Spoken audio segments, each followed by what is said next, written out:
Hello everyone students, हम जो lesson हमारा चल रहा है उसका नाम है बायोलॉजिकल क्लासिफिकेशन।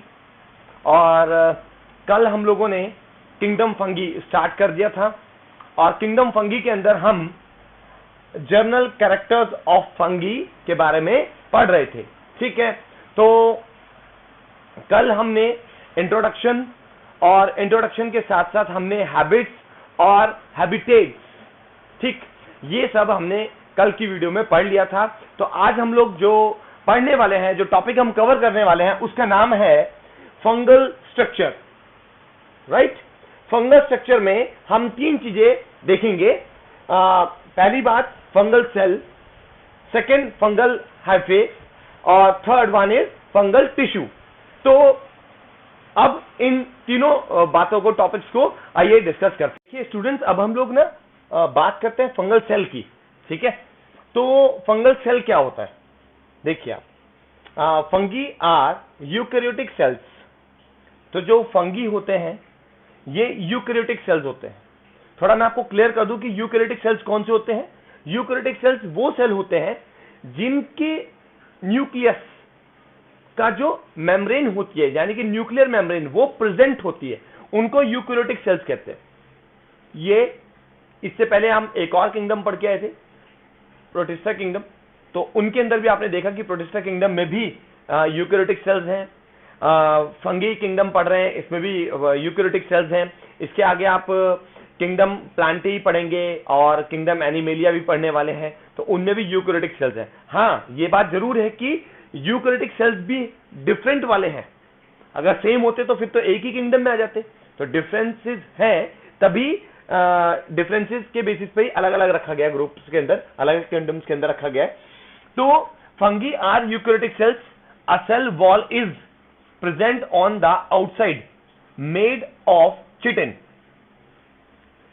सेल के बाहर की तरफ जो कवरिंग होती है उसको क्या कहते हैं? सेल वॉल कहते हैं। ठीक, और सेल वॉल किसकी बनी होती है? इनमें चिटिन की बनी होती है। चिटिन जो है ये बायोपॉलीमर होता है।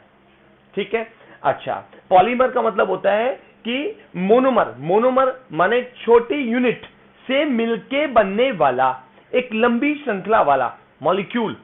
ठीक है, उसको पॉलीमर कहते हैं। अब ये बायोपॉलीमर है, तो बायोपॉलीमर का मतलब है कि लंबी चेन वाला तो है मगर लिविंग थिंग के अंदर मिलता है, तो बायोपॉलीमर है। ठीक है, अच्छा, आप इसको क्या बोलते हैं? एन एसिटाइल, ठीक है, ग्लूकोसामाइन, ये इसका केमिकल नेम है और ये इसका फॉर्मूला है C8H13O5N। ठीक, और मैंने नेम क्या बताया आपको? एन एसिटाइल ग्लूकोसामाइन, ये इसका केमिकल नेम होता है चिटिन का। ये फॉर्मूला मैंने लिख दिया।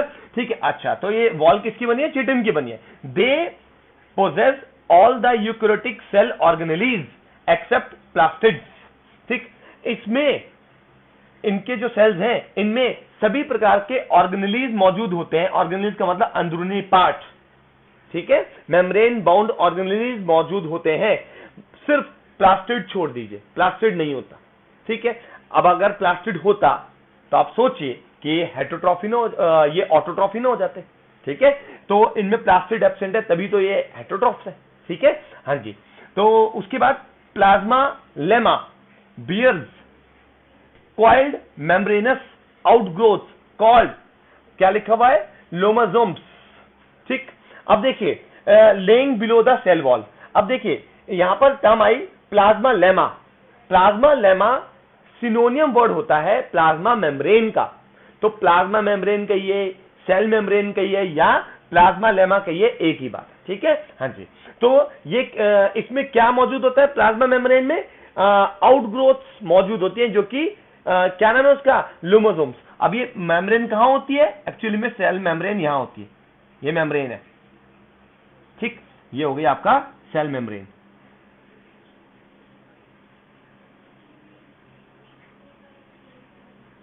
ठीक, अच्छा, तो ये जो लोमासोम्स है ये कहां मौजूद है? वॉल और मेम्ब्रेन के बीच में, यहां पर, ठीक है। अच्छा, तो उसके बाद क्या बोलता है कि साइटोप्लाज्म, सेल के अंदर जो फ्लूइड भरा होता है उसको साइटोप्लाज्म कहते हैं। Cytoplasm contains small vesicles called chitosomes. तो वेसिकल्स, वेसिकल शब्द का मतलब होता है थैलियां, ठीक है। तो थैलियां जिनमें फ्लूइड भरा रहता है, ठीक है, साइटोप्लाज्म के अंदर एक छोटी छोटी थैलियां मौजूद है जिनको कि चिटोसोम्स कहते हैं। अच्छा, एक चीज मैं बताना भूल गया आपको कि लोमोसोम्स करेंगे क्या, फंक्शन क्या रहेगा। लोमोसोम्स जो होते हैं इनके अंदर एंजाइम होते हैं, ठीक है। तो सेल के अंदर से निकलने वाला वेस्ट उसको डाइजेस्ट करते हैं लोमोसोम्स, ठीक है। ठीक उसी तरीके से यहां पे जो चिटोसोम्स आए हैं जो कि साइटोप्लाज्म के अंदर मौजूद है वेसिकल्स के फॉर्म में, ठीक है, इनके अंदर भी एंजाइम्स होते हैं, ठीक है। अच्छा, food reserve is in the form of glycogen and oil, ठीक। जो रिजर्व फूड है जैसे प्लांट्स में स्टार्च के फॉर्म में, ठीक है, और यहां तक कि ह्यूमन बींग्स में ग्लाइकोजन के फॉर्म में, ऐसे ही फंगी में भी जो रिजर्व फूड है वो ग्लाइकोजन और ऑयल के फॉर्म में होता है, ठीक है। अब ग्लाइकोजन भी एक केमिकल कंपाउंड होता है, ये भी आपका पॉलीसैकेराइड्स होते हैं, ठीक है। ये इसका फॉर्मूला होता है C6, ठीक, H10O5,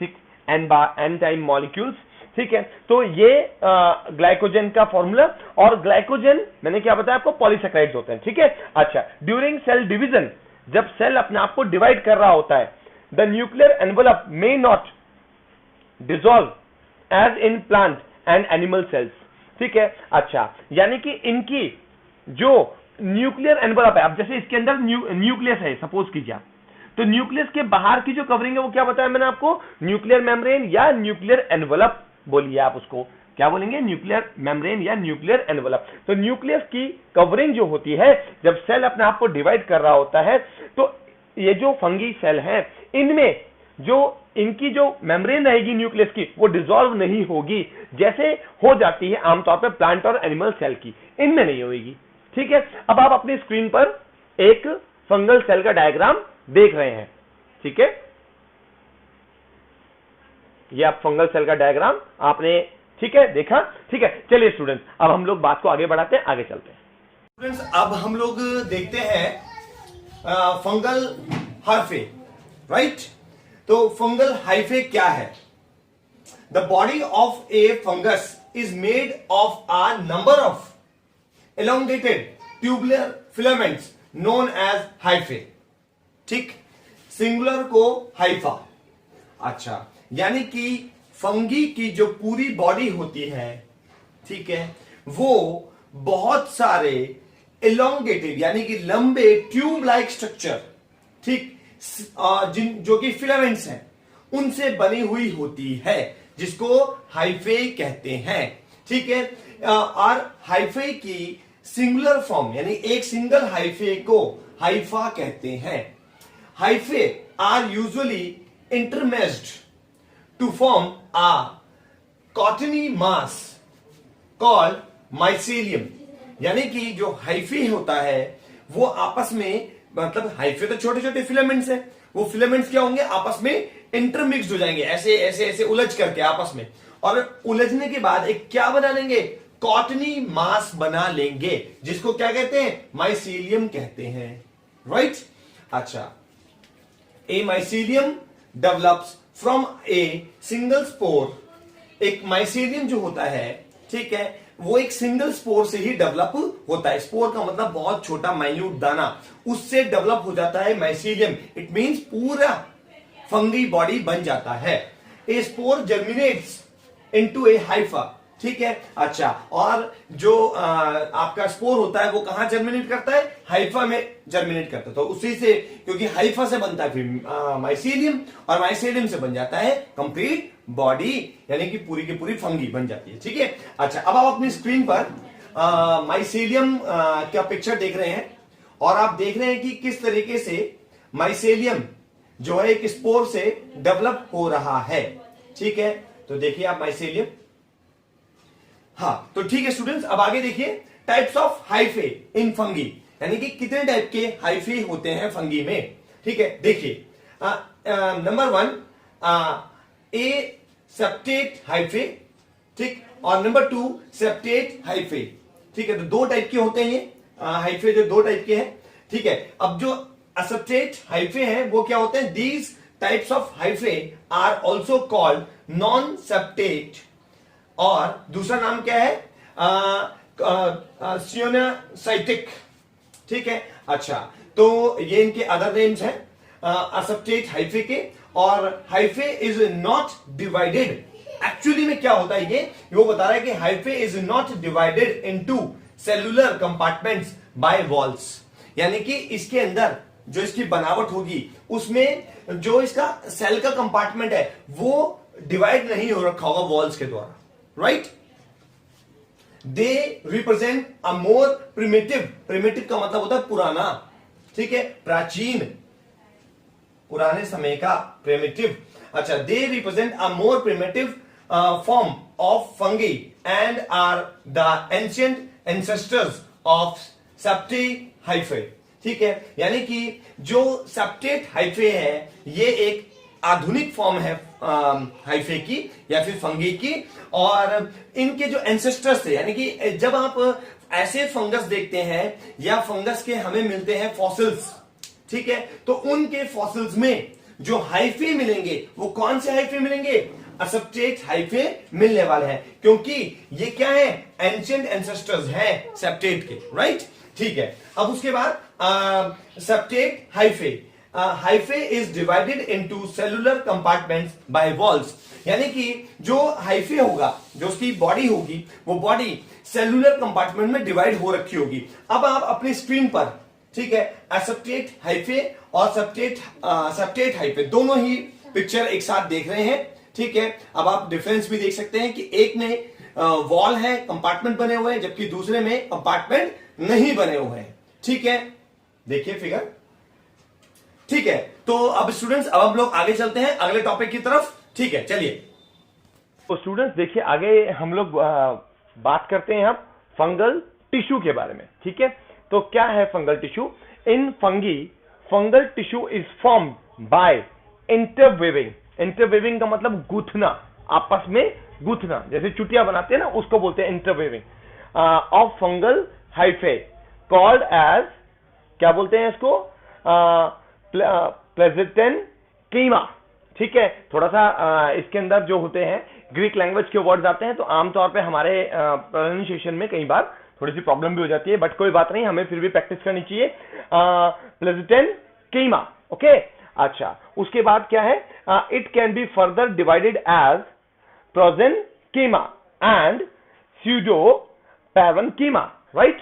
अच्छा, यानी कि जो फंगल टिश्यू है ये हाइफी की इंटरवेविंग से, ठीक है, हाइफी मिल करके आपस में गुथ जाते हैं, ठीक है, एक चुटिया नुमा शेप बनाते हैं, ऐसे उससे बनते हैं टिश्यू।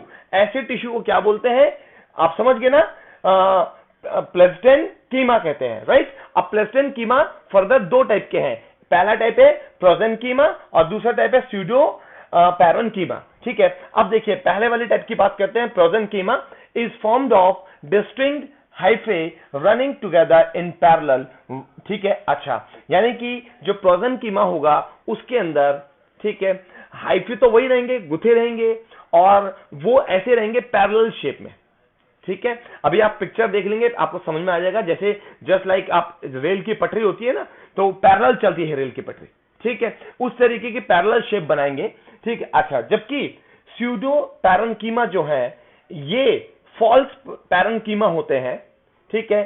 फॉल्स पैरेन्कीमा इनको क्यों कह रहे हैं वो बताऊंगा। Formed by close packing and fusion of hyphae, ठीक है, ये हाइफे के क्लोज पैकिंग, ठीक है, आपस में क्लोज आ जाने की वजह से बनते हैं। देखिए, अब इसमें हाइफे क्लोज आते हैं, ठीक है। अच्छा, और बिल्कुल ये ऐसी शेप बना लेते हैं जैसे प्लांट सेल के अंदर पाया जाने वाला पैरेन्कीमा टिश्यू होता है, उस टाइप की शेप बनाते हैं, ठीक है। बट क्योंकि ये प्लांट के नहीं होते, ये होते हैं किसमें, फंगी में होते हैं, और किससे बने होते हैं, हाइफे से बने होते हैं, मगर शेप कैसी बना लेते हैं, पैरेन्कीमा जैसी बना लेते हैं, इसीलिए इनको स्यूडो पैरेन्कीमा बोल रहे हैं। क्लियर होगी बात? अब आप पिक्चर देख लीजिए, आपको दोनों समझ में आ जाएंगे थोड़ा थोड़ा कि आप एक तरफ देख रहे हैं प्रोजेन्कीमा, ठीक है, अच्छा, जो कि आप पैरेलल फॉर्म में है प्रोजेन्कीमा, और जो स्यूडो पैरेन्कीमा है, ठीक है, ये आप देख रहे हैं कि आपस में क्लोजली पैक्ड है फिगर, ठीक है।